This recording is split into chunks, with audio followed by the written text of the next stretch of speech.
تمہارے سامنے بہت بڑا اونچا مہینہ، بڑا بابرکت والا مہینہ، بڑا مقدس مہینہ تمہارے سامنے آتا ہے، تو اس کی تیاری کرو۔ ہمیں کیا کرتے، رمضان آتے ہی ہمارے کاروبار اسپیڈ کر ڈالتے، ہماری تجارت اسپیڈ کر ڈالتے، اور ہمیں رمضان میں کیا کرنا ہے، رمضان کے آخر میں ہمیں کپڑے خریدنا ہے، عید اچھا منانا ہے، رشتے داروں کو بلانا ہے، اسی کے اندر ہے نا رمضان پورا چلے جاتا ہے۔ اصل رمضان وہ نہیں ہے، اور رمضان کا معنی ہی اللہ سے تعلق جوڑنا، اللہ کا قرب حاصل کرنا، میں اللہ کے قریب ہونا، میں اللہ کو راضی کرنا، میرا رمضان کا مقصد وہ ہے۔ ہمیں روزہ رکھو، بھوکے رہنا، کہ اللہ کو راضی کرنے کے واسطے، صبح سحری میں کھانے کی عادت نہیں، لیکن صبح سحری میں ان کو میرے آقا حضرت محمد رسول اللہ صلی اللہ علیہ وسلم کیا بولے، سحری کھایا کرو، برکت حاصل کرا کرو، یہ سنت ہے سحری کرنا۔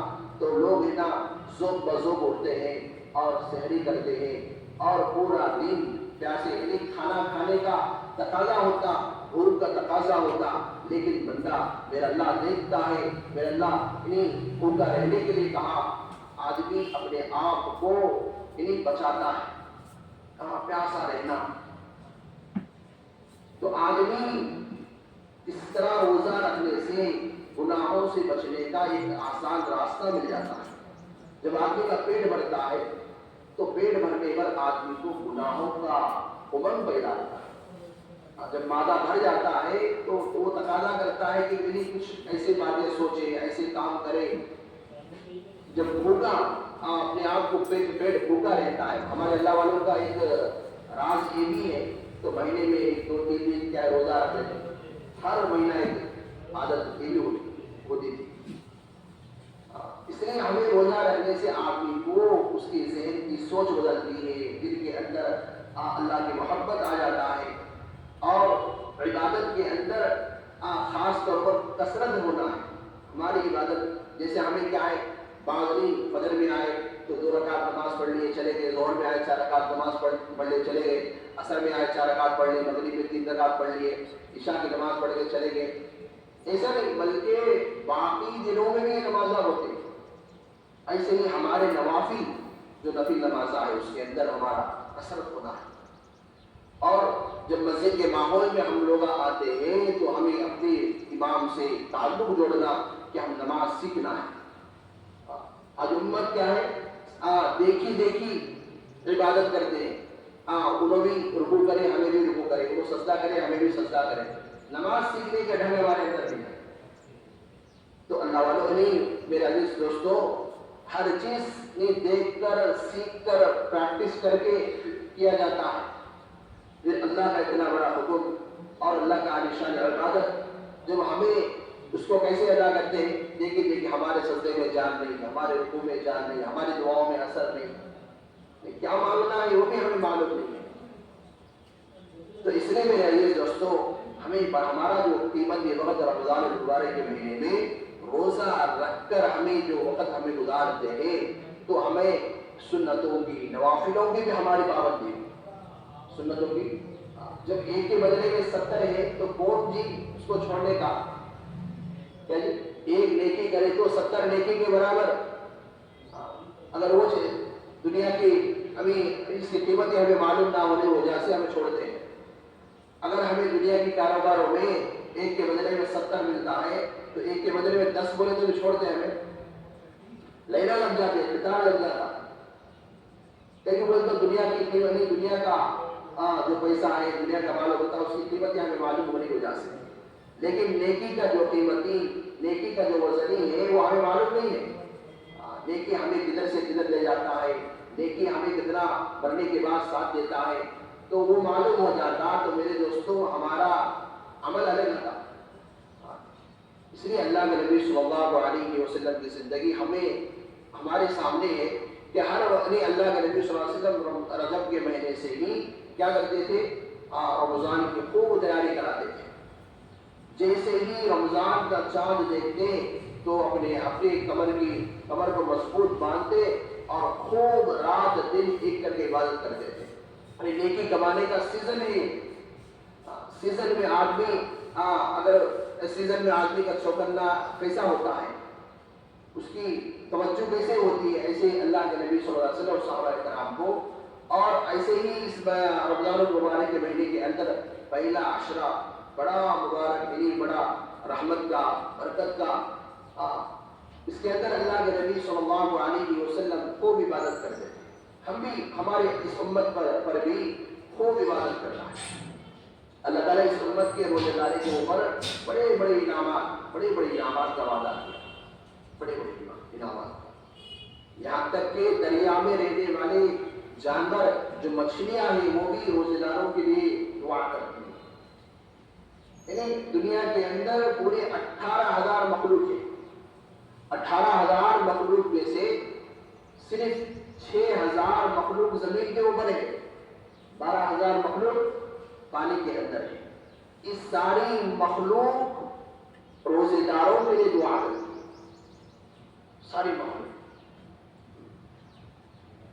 اس لیے میرے عزیز دوستوں، اور اللہ تعالیٰ اس بندوں نے جو روزہ رکھتے ہیں روزانہ ان کے لیے جنت کو آراستہ کرتا ہے، سجاتا ہے.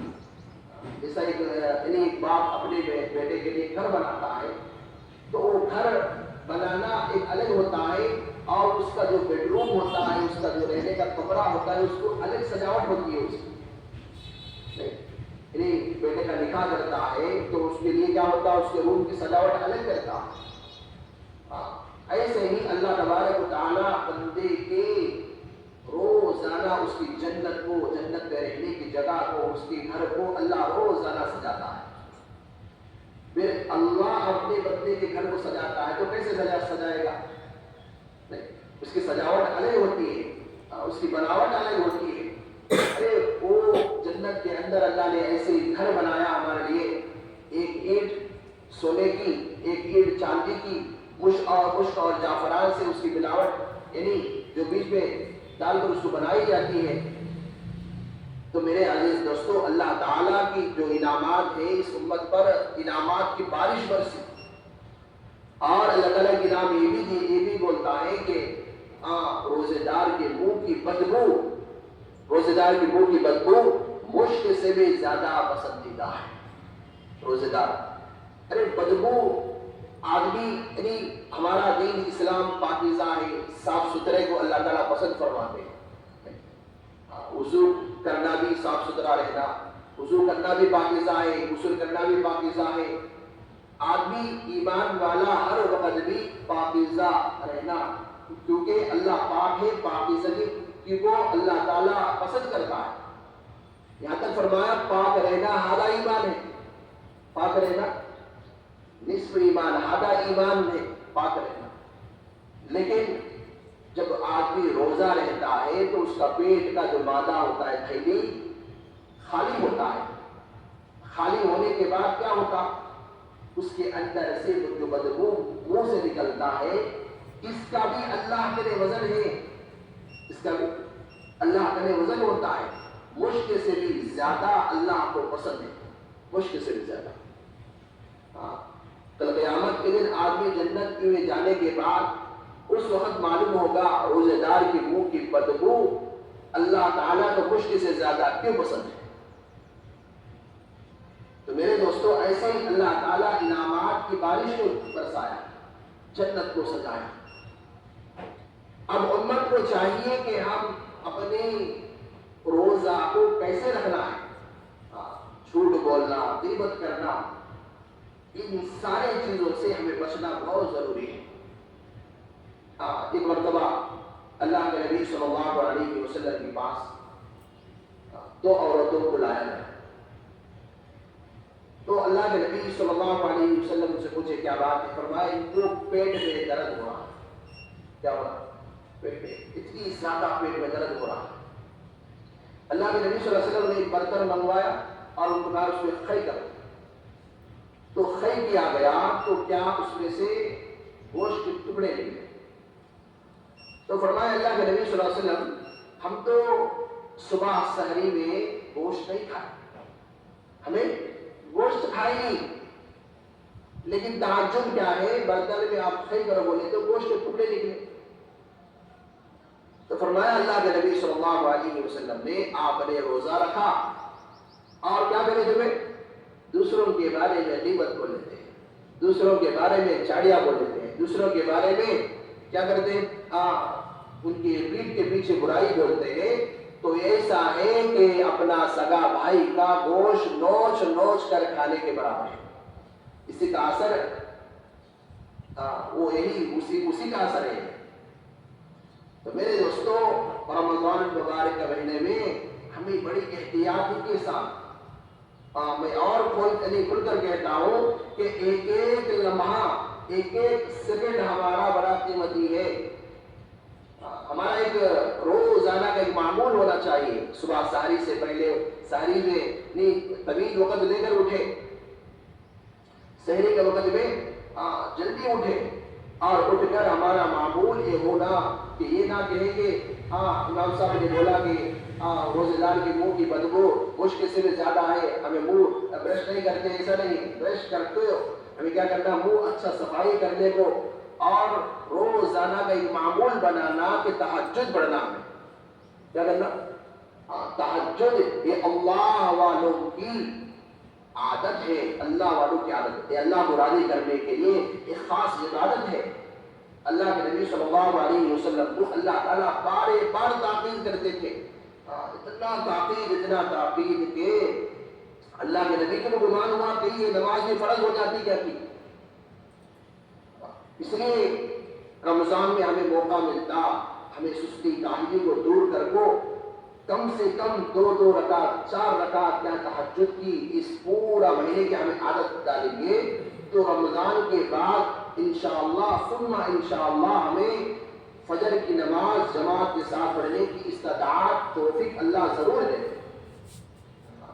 اس لیے بولتے نہیں بھائی رمضان مہینہ پورا ہو گیا، عید کی نماز ہو گئی تو پھر پورے مسجدیں خالی ہو گئے، کیونکہ ہمارا عمل کرنے کا ڈھنگ اور طریقہ الگ رہے.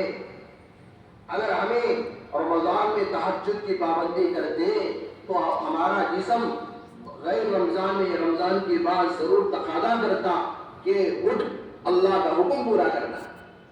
اٹھ، اس آدمی کو بولتے بھائی ہمیں رات میں سوتے ہیں تو پیشاب زیادہ چلتا ہے،